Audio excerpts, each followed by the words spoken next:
Arrêtons-nous à la parabole de l'enfant prodigue, Luc 15, 11.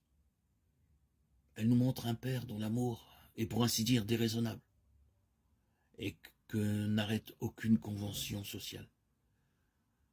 Il ne commence pas par des reproches avant d'exprimer sa joie de voir son fils revenu à la maison.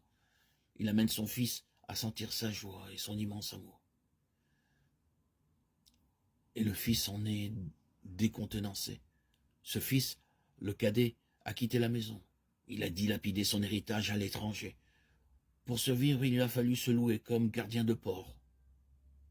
C'est alors qu'il découvre sa situation sans issue, prend conscience de sa misère et rentre en lui-même. Il se dit « Je me lèverai et j'irai vers mon père ». Il reprend le chemin de la maison, espérant qu'il sera reçu par son père en qualité de journalier. Mais voici que son père vient à sa rencontre et l'embrasse avant même qu'il ait pu prononcer un mot. Il le reçoit comme son fils. Celui-ci avoue sa faute, déclare qu'il n'est plus digne d'être son fils. Il s'en remet à son père, accueille son amour et redevient le fils de la maison, non un journalier. Il prend part à la fête et se rend compte de ce qu'est un père. Le fils aîné, lui, ne comprend guère l'attitude de son père. Il refuse de partager sa joie, il ne voit pas combien l'amour paternel sauve son cadet de la misère. Les réjouissances ne sont pour lui qu'une injustice et il se met à récriminer. Tu ne m'as jamais donné un chevreau pour festoyer avec mes amis, mais que ton fils que voilà revienne à la maison après avoir dévoré ton bien avec des femmes. Aussitôt tu fais tuer le veau gras. Depuis tant d'années qu'il vit aux côtés de son père, l'aîné n'a jamais soupçonné ce qu'était l'amour paternel. Il a servi, n'a transgressé aucun ordre, s'est comporté comme un domestique. Pourquoi donc n'a-t-il jamais vécu comme un fils, se laissant aimer par son père, élément d'un amour filial? Pourquoi n'a-t-il eu confiance ni en son père ni en lui-même? Le père s'efforce de changer ses dispositions, de l'amener au moins à partager sa joie, puisque le fils, ton frère, est de retour. Il lui rappelle « Tout ce qui est à moi est à toi ». Oui, tout lui appartenait, pas seulement le bétail. Mais il n'a profité de rien.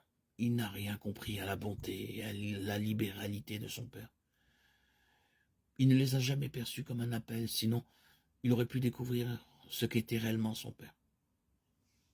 Il n'a jamais vécu de la liberté d'un fils. N'a-t-il pas ainsi méconnu son père en vivant simplement à côté de lui?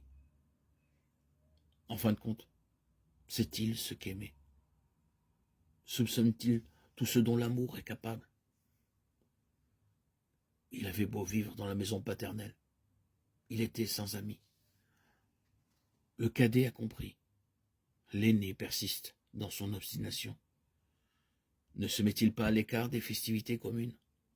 Lui qui est toujours resté à la maison, n'est-il pas, en fait, le fils perdu? Car il n'a jamais su ce qu'était être de la maison. Et à une heure décisive, il s'en exclut. Une question se pose à nous qui écoutons cette parabole. De quel côté sommes-nous?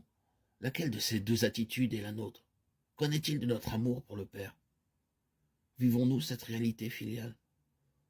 Tout ce qui est à moi est à toi, recevant tout de l'amour infini de Dieu? Ou bien, méritons-nous ce reproche? Tu aurais dû prendre part à la fête et te réjouir avec nous.